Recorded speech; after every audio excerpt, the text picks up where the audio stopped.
Educational creativity চ্যানেলে সকলকে স্বাগত। আপনারা জানেন পশ্চিমবঙ্গের ডিএ মামলা আপাতত সুপ্রিম কোর্টে।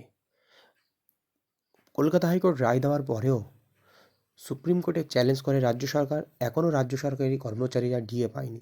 সুপ্রিম কোর্টে কেস লিস্টেড হয় কিন্তু তার শুনানি হয় না, একাধিকবার দেখা গেছে। এই নিয়ে মন্তব্য করে বসলেন প্রাক্তন বিচারপতি অভিজিৎ গঙ্গোপাধ্যায়। সরাসরি দোষ দিলেন সুপ্রিম কোর্টের ওপর। দেখুন সেই ভিডিও, প্রাক্তন বিচারপতি কি মন্তব্য করলেন, দেখতে থাকুন।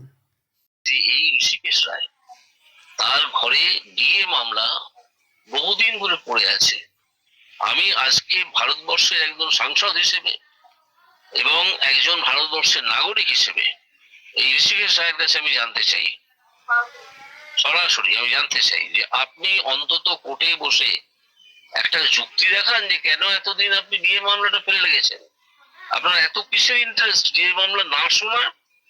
কেন? আপনি কি এই নিয়ে তদন্তের মুখোমুখি হবেন? আপনার নিজের বিরুদ্ধে তদন্ত করার আদেশ দেবেন?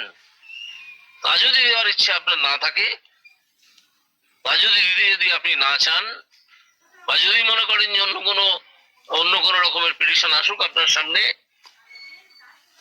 যাতে আপনি যথেষ্ট যদি লজ্জাবোধ থাকে লজ্জিত হবেন, তাহলে আপনি ইমিডিয়েটলি একটা কৈফিয়ত দিন। কৈফিয়ত আকারে দিতে হবে না, কিন্তু অন্তত রিজনটা দেখুন, রিজনটা দেখান যে কেন এতদিন ধরে এই মামলাটা পড়ে আছে। এটা করে শেষ স্টেজে পৌঁছে গিয়েছে।